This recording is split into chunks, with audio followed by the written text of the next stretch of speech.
This now. Get me some water.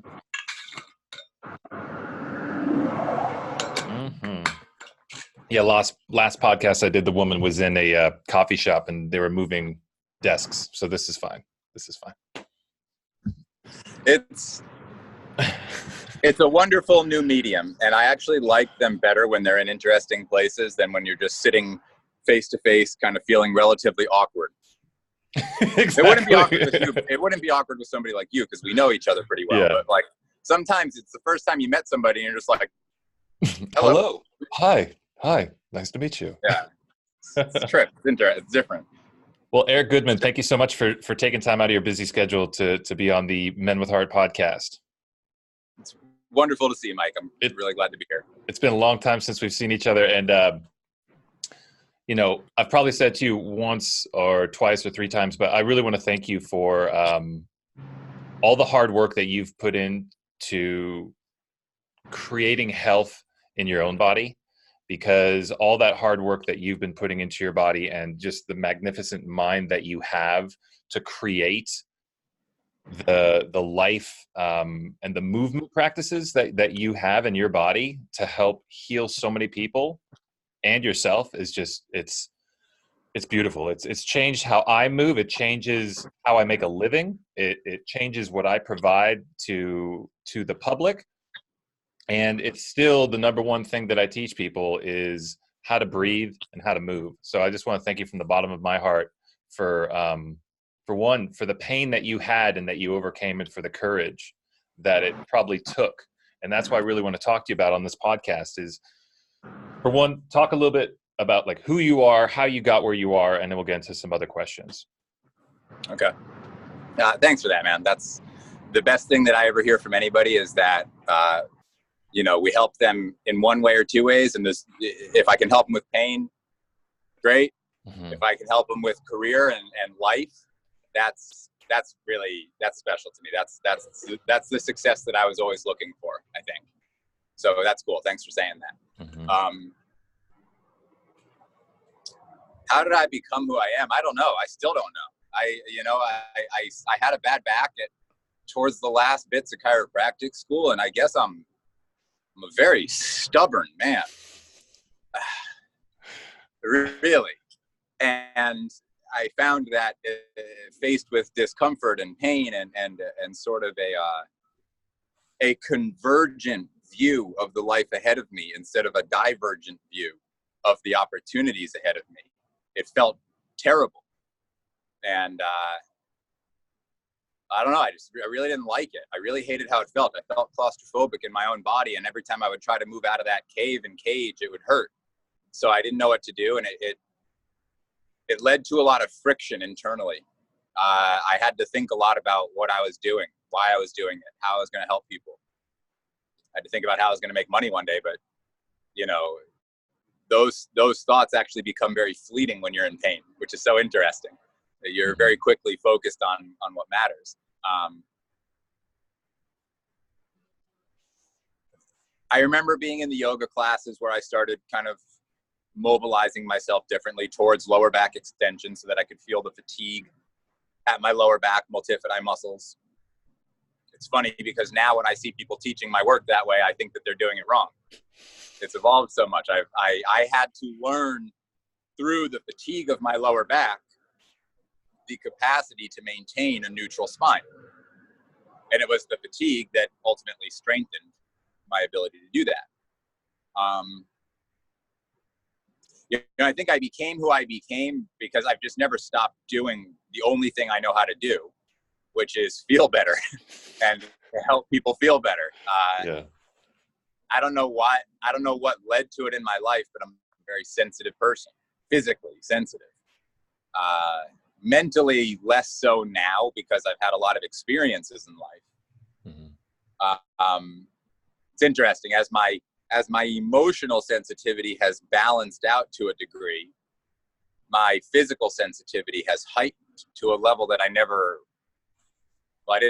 anticipated or experienced it. It's what I would imagine drugs do eventually for some people if they're really good at doing drugs and they learn about themselves through that process and they introspect deeply You know that I'm a bit of a pot smoker. That's my sensitivity helper, if you will. And it has been since I injured myself, since my back was injured. In my late 20s, I started smoking a little bit of pot to help me manage the symptoms. And as it turns out, it became a really nice tool at learning about myself physically. And almost having the patience to understand myself mentally a little bit better. Still working on that one. Lifelong. It's the truth, man. It's the truth. Yeah. I don't know how I became how I became. I don't know why I can speak in public a little bit. I don't know why I can all of a sudden, like, if something doesn't make sense to me, I can break it down so much in my own head that once it makes sense to me, it's probably going to make sense to a lot of other people, because I think that my level of understanding is substantially lower than theirs. So if I can break it down to my level of understanding, chances are some other people are going to understand it. Yeah. That's been my experience, really. Yeah. You know, I was never the smart guy in the room until foundation training. You know, I was always the big guy, but I was never the smart guy. And now it's an interesting transition in life where for the previous decade, I have slowly, in the field of biomechanics, been given this opportunity to be looked at as one of the smarter guys in biomechanics. And it's accidental, if anything. And it's a direct result of how deep I've gone within my, what I would call physical introspection. You know, yeah, I got a doctorate. It's awesome in chiropractic. You know, we learn a lot about the spine and the hips and the body and the neck. And you know, we learn posture, however that plumb line should be. Yeah. But what happens is gravity eventually takes us down, and chiropractors don't learn gravity. We learn biomechanics, and we learn very accurate fixes to lagging strands of biomechanics. You know, the part of movement that won't move. We can make it move usually pretty well, and we can allow the innate healing capacity of the body to take over. And that shit didn't work for me that well. I was going the wrong way. I was getting worse the more I was being adjusted. And I love chiropractic. I love chiropractors. I'm a very proud chiropractor. But I had to find sort of an active component that worked for me. And that active component was kind of pulling myself apart. You know, okay, so here's what muscles look like. Here's where their fibers pull. What if we, instead of pulling them towards each other, pulled all the ends away from each other? You know, teaching the muscles how to activate, how to eccentrically load, how to absorb force instead of always just using muscles to generate force. And that absorptive thought pattern of how the body is sort of meant to absorb force more than propel and generate force, it's really an absorptive machine, made it make a lot more sense to create this expansive, tensegritous, broad, absorptive machine for all of the forces that were hitting it. And those forces are felt as body mass. I never knew that. Turns out that's what's going on, but I never knew that. And you've been there for a lot of you saw foundation training when it was probably 80% of where it is today, when you first came in. Yeah. I think it was like Cert 8 or Cert 7 the first time. It was still just, it felt like just an immersion into foundation training. It's just 5 days of foundation training. And then the second time I took it about a year later, the teaching component really came in on how to teach it. Yeah. And that's one of the big lessons that I've had along this whole way was when you're teaching, you can't dump information. You really do have to categorize it. A couple of people came into the fold that helped me understand that. Aaron Lowe and Chad Allen, and those two brought tremendous organization to our chaotic certification course. But then I'm not a very organized person, so there comes a point where it becomes too organized. You're like, wait, there's no art to this anymore. Like this is art. This is art. Yeah. Ultimately. And I can't help that. So with organization came the ability to start dissecting the different pieces of foundation training, from the hip hinge to the decompression portion. But then you can start dissecting the decompression breathing to what areas of the thoracic rib cage, thoracic spine are we looking to work on. And then from that area, you start hearing all these different patient stories where you're not trying to improve upon their autonomic nervous system. You're not trying to help balance out their sympathetic and parasympathetic nervous system. But well, as it turns out, those nerves are housed right there in the thoracic spine where we create the most movement. And I would argue that our work creates more movement than any system out there by far in the thoracic spine. It's such subtle movement too. It's such subtle, minute subtle, controlled movement. I was working with a guy yesterday, just putting my fingers on his mid, lower back and kidney area and just feeling him expand in that area. Cool? It's just like that little bit of movement, and there's so much trembling and there's so much activation that everyone's just Have you met anybody that it's not beneficial for yet? Oh, no, everyone feels it in some degree or another. Yeah. Everyone also finds that there's a lot of different balls to juggle. So just like the simplicity that you're talking about, it's how can I get the most out of it by doing the least, right? Or how can I teach in a way that I'm not giving too much information. It's just starting things off like baby steps. It's just like, let's just bring the feet together. Let's just see what it feels like to anchor. And let's just build upon that and then just add layers and then more awareness. And that's, for me, it's a big movement meditation that then brings people from the mat out to regular life. And that's what, I wanted to talk to you about too, is how would you define healthy movement? I know that that's kind of like a per person type of thing, but there's so many movement practices out there. And, like, is there a healthy movement, or how does someone describe health? No, absolutely a healthy movement. And I think there's an initial discrepancy when we think of healthy movement, because anybody listening to this, myself included, that just heard you say healthy movement, they perceived pain-free motion. Yep. I don't think that's what healthy movement is, because that's an ideal. Nobody's pain-free forever. And the more we think of it as healthy versus unhealthy as a measure of pain, that's not right. That's very, very inaccurate. So healthy movement is the reality that every now and then you're going to feel aches and pains. Healthy movement is the type of movement that gives you control so that you can move away from those aches and pains. You can sort of displace your body's mass among the tissue that you're very sensitive to. So if your medial knee is giving you a tweak every time you take a step, you're not going to go wrap it up in a bandage and go to the doctor unless you know something might be wrong. You're instead going to work on the groin musculatures. You're gonna look at the muscles that connect into the pes anserin. Are they being pulled inaccurately, that they can't spiral the hips forward, and therefore the knee is simply not tracking right? And there's not really a million. There's like 4 different avenues that you come from. That's a big gap. That's a big gap. Yeah. There's that's what it is there's like, in common aches and pains, there's 3 or 4 ways that the body breaks down. And then those 3 or 4 ways have this large expression of various symptoms, but the breakdowns aren't all that different. So if you can inform your body to what those feel like, inform your body to what, more importantly, they feel like when all the chains are working well together, as we often feel in foundation training and integrated movement practices. It's not that you're out of pain all the time. It's that you feel in control of your body's movement. You can decelerate as well as you can accelerate. Your jumps, your leaps, your sprints are as controlled in acceleration as they are in deceleration. Your body is better, in fact, at absorbing its mass than it is at propelling its mass. And that's healthy movement. It's not no little aches and pains. It's, I use my body a lot, so I've got some aches and pains, but I control them.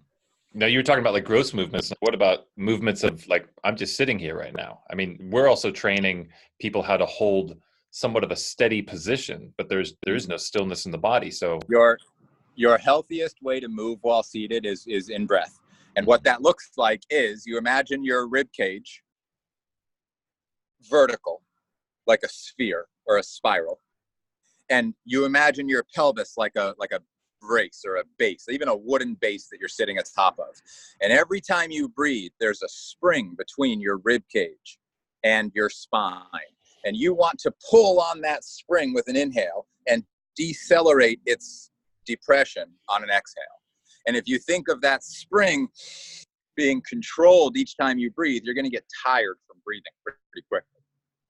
And you do that every now and then while you're seated, and it's going to assure that you're seated relatively over your center, not grinding your lower back or grinding your hip joints or turning too far out in external rotation, or you don't need to sit like a crazy person all the time. You can sit very comfortably.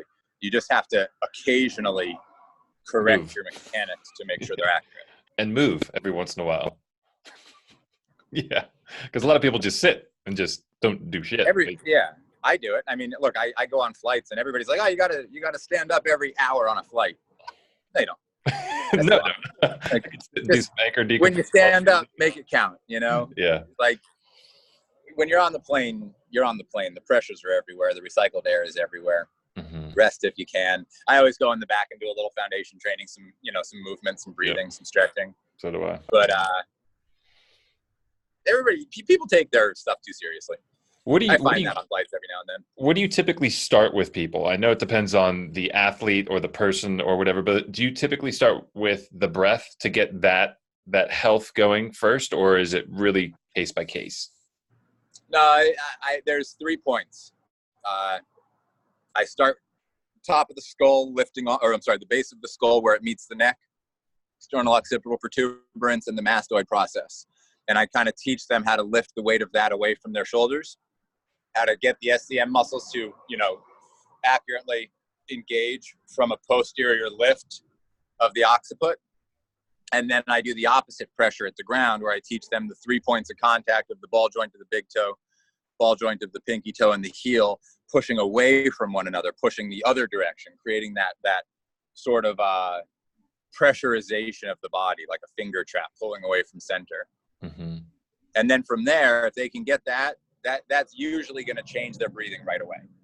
And if it hasn't already changed their breathing, I'm going to have them taking deep breaths. And that's once they're kind of anchored into the ground and learn how to lift the weight of their skull instead of with the back of their head into the front of their neck.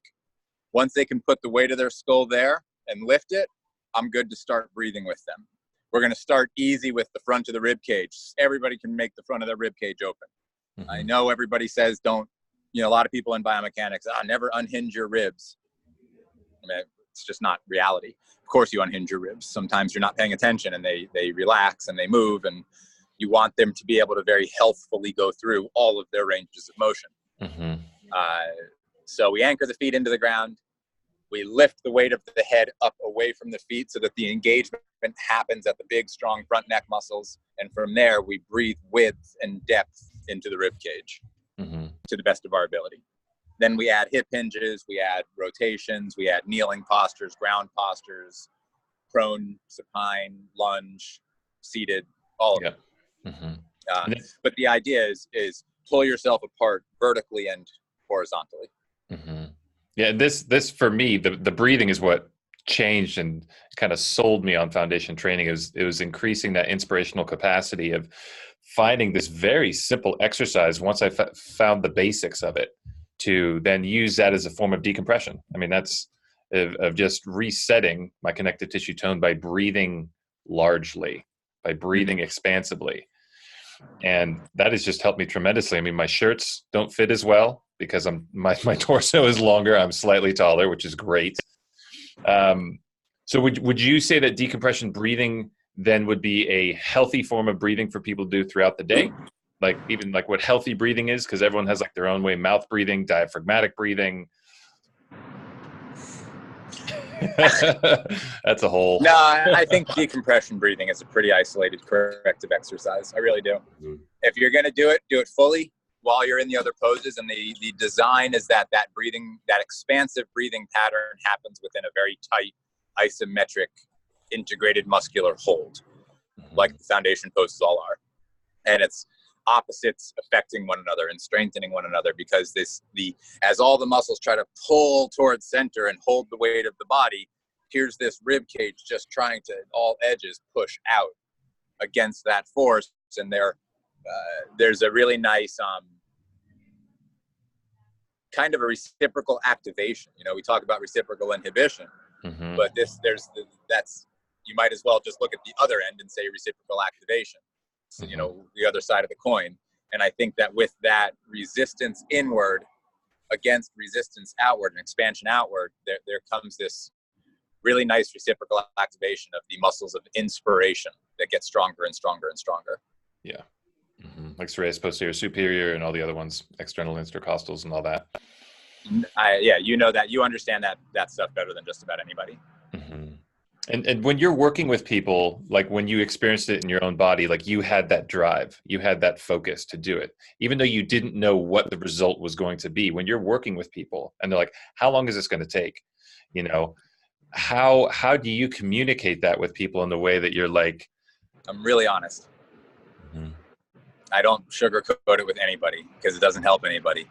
And I don't know. I don't know how my bedside, you never know how people perceive you. Yeah. You never know. Yeah. I don't know. People might think I'm a real jerk for how I express what I think might happen in their case. Mm-hmm. I never Mm-hmm. try to be, Mm-hmm. but if somebody comes to me and they have a 30-degree scoliotic change, I'm going to say to them, you might be able to make a small but reasonably significant change in how you feel.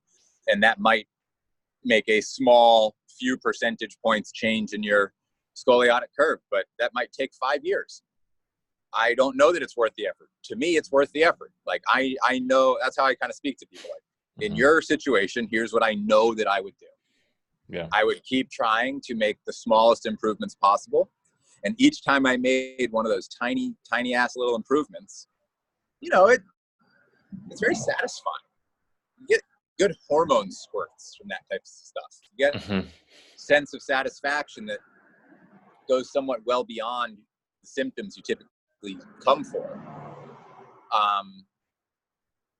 I don't know. It's not really a tough love thing. It's just an honesty thing. Like, don't sugarcoat it, but also don't give somebody a dark prognosis. Just, hey, you're going to have to work hard for 5 years, for 3 years, for 2 years, for 1 year, for 6 months. And then you're going to start to see these changes, maybe, if you're lucky. But the cool thing is, it's not in vain. During that 5-year period, you're going to notice every single incremental improvement, just like you're learning any sport, any skill. I've been surfing for, I've been surfing for 13 years now, and I still suck at surfing. And I want to get better and better, and I get, every now and then I get a highlight moment. But I love every single incremental growth moment. And that's what has kept me for 13 years trying to keep surfing and keep getting better. And the rewards are sometimes less than the punishments.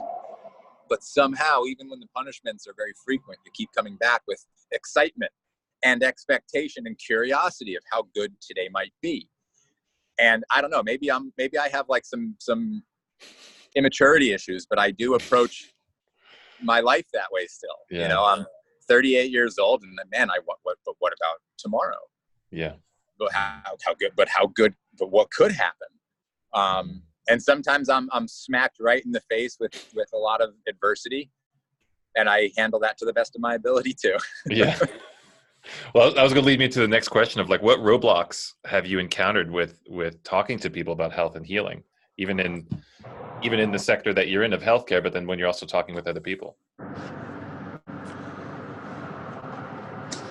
When people ask the question, they typically receive the information relatively well.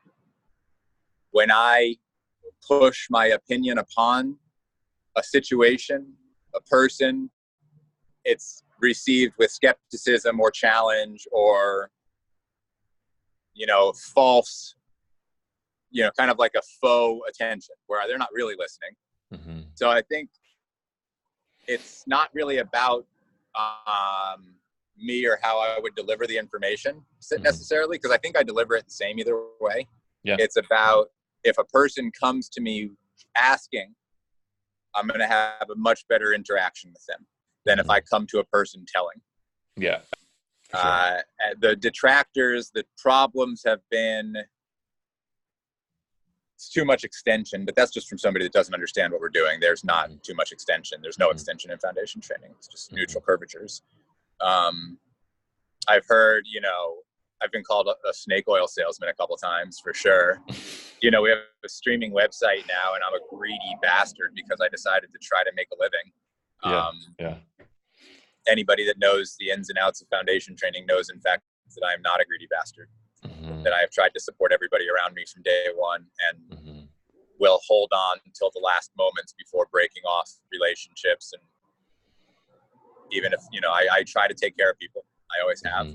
And at $15 a month, that's my best offering. Yeah. And it's allowing me to take care of people. It's allowing us to have jobs. Quite frankly, it's allowing the slow growth of our work to where I'm going to be able to start pulling more people in the way that I want to and should have at the beginning, but didn't have the ability to, or the patience to. You know, I can't blame anybody for any of the problems I've had along the way. And I haven't had too many huge problems, really. I haven't had too many huge detractors. You know, I've had a little bit of jealousy along the way. And you know what? Damn it, I'd be jealous too. If I was a young chiropractor and I wanted to do movement stuff and I saw what I was doing, I'd be like, how'd that guy do that? Yeah. And I would tell me, I'd be like, buddy, you got to work 365 days a year for about 10 years. Yeah. You have to live and breathe it. And you have to be willing to go into major financial debt to spread your message. Major financial debt. Much worse than graduate school, so that you can spread your message. And you have to be willing to have people say, kiss my ass, man. And you have to be willing to go broke, and you have to be willing to do a lot of stuff that, if somebody would have told me all the stuff I had to do back then, I would have been like, that sounds exciting, man. Let's do it. Sure, why not? It's not that bad. It's just, it's the best business in the world if you ask me, but it's the difference now is I'm in business now. I have a family that I'm supporting and a relationship that I'm trying to really find like the best balance of in the face of, my own obsessive compulsions and compulsions and my intensity for wanting to work the way I do and raise a daughter the way I want to. And my wife's ability to really focus in 100% on raising our daughter. Like, you have to be available for a lot of things as you get older. And if I can always do everything I need to do by charging people $15 a month, man, I nailed it. That's sweet. That's great. The goal. Yeah. And and it was worth, if it lets me really do what I want to do with this work, which is change a lot of people's careers, change a lot of people's lives for the better, see this find its way into medical school curriculums. Just the principles, not all the poses, just a couple basic, really accurate movement patterns that I think would benefit people, really accurate breathing patterns that I think would benefit people, then every ounce of effort was totally worth it. 100% worth it, And better than anybody with this, that it's your work that's doing this. It's not something, that somebody goes, okay, do this for me. How are you going to help me with my pain? It's like, no, you got to decompress. You got to anchor it throughout the day. Yeah. There's no way around this. This is autonomous health in one of its truest forms. I really believe that. And it took me the past 10 years to understand it a little bit. I'm still trying. I've been at this for over 10 years now. I started really manipulating my own movement patterns towards the end of 2007. It's towards the end of 2009. It's 12 years, man. Yeah. Like, I'm starting to get it a little bit. I'm starting to understand hip hinging a little bit and breathing a little bit. And there's a lot of people with conflicting views, and it's amazing because they think they're conflicting, but they're not. Your body takes 15,000 breaths or so a day. Fuck, change it up a little bit. Exactly. What's wrong with people? Why do you have to be right? Yeah. Mix it up. You don't have the same dinner every night. Maybe you do. Right? Maybe you do. I'm not judging you, but maybe you have to do it this way. You have to do it this way. That guy's an idiot. Oh, you're doing that foundation training stuff. Those guys, nah, man, just change it up a little bit. It's probably good for you. That's what the variety, and that's what I feel like with foundation training and just movement and health as well is trying so many different things and just seeing like, oh, this little recipe, this little bit of salt over here tastes better with this and this little bit with this, rather than like being so strict. And I think, man, we're accessory. Yeah. Accessory to everything. Because when we surf, even when we walk, there's so much variety to that atmosphere that we have to be able to kind of map out our sense of awareness in the three-dimensional space. Especially in water medium, that is just so insane. Have you tried foil boarding yet? No, but river surfing is a bitch. I bet. Yeah, the water moving under you. Oh, yeah. Yeah, that's interesting. Yeah. Learning how to acid drop on that. I've been doing that for a while, and then I went a little cocky, and my S4 is really sore from a concrete blow. So I got to get up there. I got to get up to Bend again. Come see you guys. Hey, I want to do some snowboarding maybe this winter. Got my pass already. It's super lovely. Yeah. It's a good thing to be on there. So with What's next? I mean, is there anything like in the pipeline that Eric has in his mind? Because I know you are tremendously involved with the CBD. I've seen some of your YouTube videos with that, and just how your mind works around that. The biochemistry is just fascinating that you're able to go in your mind like that. And I've heard you talk about, I'm like, and then It's an important topic, but so I'm not, I mean, I'm a big fan of cannabinoids and the endogenous cannabinoid system. And the more that you research the system, not the plant. Of course, I love the cannabis plant, but the magic's not in the medicine. It's in the system that the medicine interacts with. And that system, the endogenous cannabinoid system, is a big part of a lot of people's futures. Foundation training has a role there, and I'll explain that in a minute. I'm really excited about it, actually. But the endogenous cannabinoid system sort of has a regulatory role in our homeostasis. It's sort of the dispatch network, the electronic dispatch network of our intersystemic homeostatic processes. There's this really interesting feature of the neurotransmitters that make up the endogenous cannabinoid receptor stimulators, the little ligands that go in and actually stimulate these receptor sites. Those neurotransmitters are the only ones in the body that actually move backwards across synaptic clefts. So backwards across what every other neurotransmitter moves forward across. And they sort of act as it's not a cleanup crew, it's like a register. They go back across the synaptic cleft and they take a look at what just happened, and they try to assure that the next time that happens, it happens a bit more efficiently. And that little coding has all sorts of spread and disbursement throughout this vast network of the endogenous cannabinoid system network, which is it's almost like a nervous system, man. It's huge. As these messages go post-synaptic across the membrane into the brain through that network, it affects the immune system, it affects the digestive system, it affects circadian rhythms, it affects reproduction, it affects everything across the board. And the capacity we have to stimulate that system, stimulate it is more or less endless as long as we are fueling it relatively well. That becomes very important to have a very reasonably balanced spectrum of omega fatty acids, not just omega-3 fatty acids. You need omega-6s, you need omega-9s, you need a lot of different things in the body that are kind of cut out with sugar-free and fat-free diets. That where you're getting a lot of processed foods, processed things. And there's a lot of research that's happening that's showing that a lot of our increases in chronic pain, no matter what we do physically, mechanically, surgically, even prescriptive medicine-wise, our problem is that we're not feeding this network.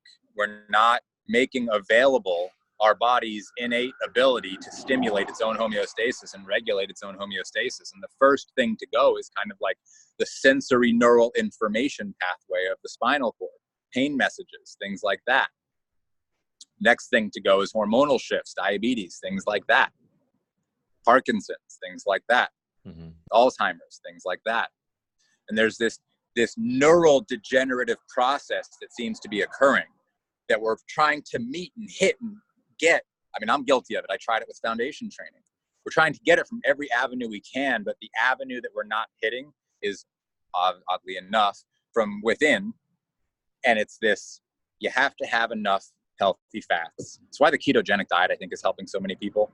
Different things like that help so many people, because you finally feed the hormone system, the baseline system in the body, the homeostasis systems in the body. You're finally giving enough building blocks for those things to be made in the degree that they need to be made and manufactured the way they need to be manufactured. I think that people are starting to realize that there's more to medicine than any one thing. And my hope is that I can help people, at least in the network of people that I have, which is expanding. I have a book coming out next year that introduces my spiral line exercises that are all about expanding the thoracic plexus to the best of your ability. Those spiral line movements and how they coordinate with increasing space at every level of the endogenous cannabinoid network, where it has a confluence of receptors. And interestingly enough, those confluence of receptors are very similar to our nerve plexuses, very similar to our lymphatic drainage areas.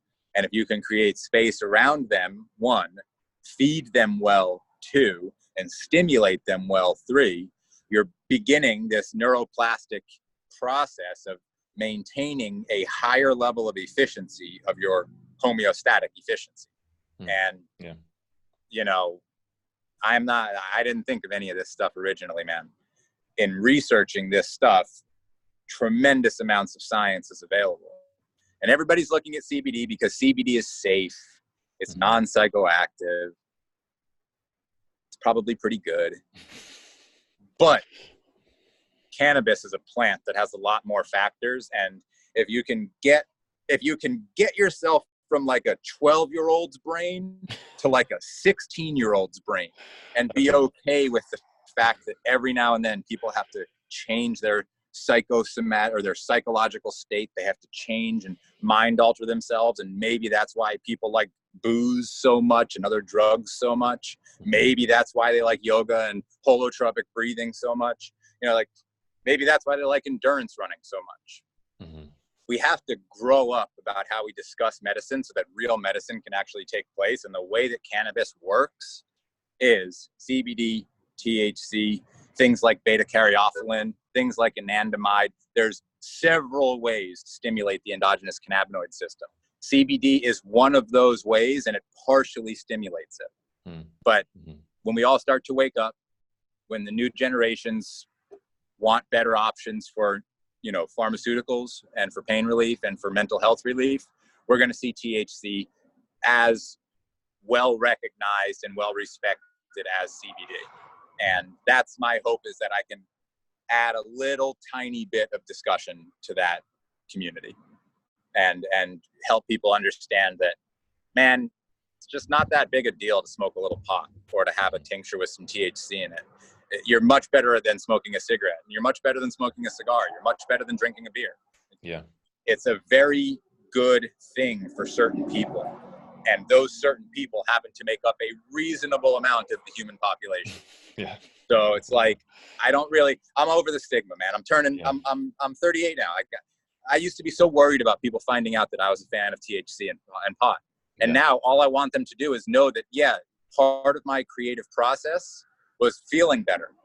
Yeah. And I don't drink and I don't do other drugs, but man, every now and then certain personality types and certain body types could really benefit from a little marijuana. You know, and I'm kind of walking proof of that, I would say. And you've done a couple talks on that as well, just to kind of help people more with the biomechanics and the biochemistry of all of that, so people can understand that more. Because some of the words that you're throwing out to me, I was like, what? But it's really important. So really everything I know about foundation training was stuff I kind of unlocked through my own body, or in discussions with other people that I was training with, or seeing it in patients, or being asked a question during a course that, damn it, you're right. We got to make this better, and let's take on this next step and make this better. Whereas this stuff, the cannabinoid stuff, I'm reading books on the topic. I'm listening to people that are much more educated in the field than I am about it. And I'm making as many legitimate correlations as I can to the power that biomechanics has to change the body and why. Yeah, I was just flashing back to sometimes when I talk to people, and you've definitely experienced this yourself too, is that when we change our movement, it changes everything. I mean, it changes my attitude. I've seen people just like light up when I put them in a completely different posture, and that's going to change their physiology and everything. So it's just all within one system. So healthy movement, healthy breathing, healthy fats, right? And all these other building blocks of life. You know, really. I always go, there's this story. The boat was called, or the mission, or the journey was called the Endurance. The boat, I think, was called the Endurance, and it was Ernest Shackleton back in, I think, the mid to late 1800s, let's say, maybe early 1900s. I don't want to get it too wrong. Long story short, they were very insufficiently, they hit an iceberg. They got stuck. They couldn't be on the ship anymore. They went on these little tiny boats, and they got lost more or less at sea. They ended up on an island in the middle of nowhere. sent a couple crew members off to get help. The rest of them, many of them, stayed on this island where they had nothing but blubber and seal fat and whale fat to eat. And that's it. Yeah. That's it. For months. I believe 18 months. Nobody died. They were in, the journals all read, they were in relatively high spirits throughout the entire process. There's something to ketosis and fat fueling hormones, and hormones fueling life to be as pleasurable as can be, I would say. Yeah. And I love that story because it's proof in a lot of ways. And I'm not saying those men would not have lived if they had a vegetarian or vegan diet out there. They might have. It's totally fats available, proteins available in many, many different sources. It's just really interesting that having survived that long on seal blubber, being in high spirits, and a surprising survival story where everybody survived. Illness wasn't a major thing over that duration. That's pretty interesting. Yeah. Mm-hmm. Yeah, there's still some I don't know, tribes, but that live up there, right? That just live off. They live in igloos, and then they live off of just the whale fat that they get, and that's pretty much all they eat, and then that's fine for them. Like they've been able to adapt. I never met them. Yeah, I'm not sure. Motorcycle. Oh, it's all good. You're outside. That's the cost of doing things in pretty settings sometimes. I'm just hoping the train comes by in the next 2 or 3 minutes before we finish this off. It's been a while. It might. I want to see you jump on that train. I usually can hear it before it's going to come. Well, to finish this off, like what tip could you give listeners to really start living like a healthier life? I mean, like I imagine that could be all over the place, but there's one thing. Everywhere. Yeah. Walk as often as you can everywhere. The simple, silly things of parking as far as you can away from something. The stuff makes a difference, especially in a high-tech life, especially as you're rounding the corner from your 30s to your 40s to your 50s to your 60s, and you're looking for ways to just keep that little bit of an edge. That's what it is. The edge is not you sharpen it fully every time. It's that you always give it just a little bit of friction that keeps it sharp. And that friction is movement. Walk, run, challenge yourself a little bit. Get yourself a kettlebell that's just heavy enough to be relatively uncomfortable and pick it up a few times every day. Get your body in the habit of holding weight. These things make a big difference. As far as nutrition, I believe that the biggest change anybody can make is to hydrate better. Just pay more attention to how much water is coming in, drink a lot more water, give yourself the ability to have really, good electrical communication, which happens in a pretty water-filled environment best. And what about people who are in chronic pain? All those things.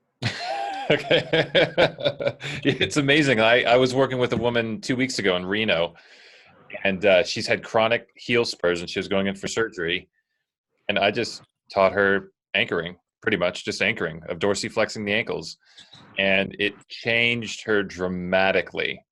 She's able to sit in a cross-legged position for the first time in years. She's postponing her surgery by 6 months just to start strengthening the muscles on the opposite side of the heel spur.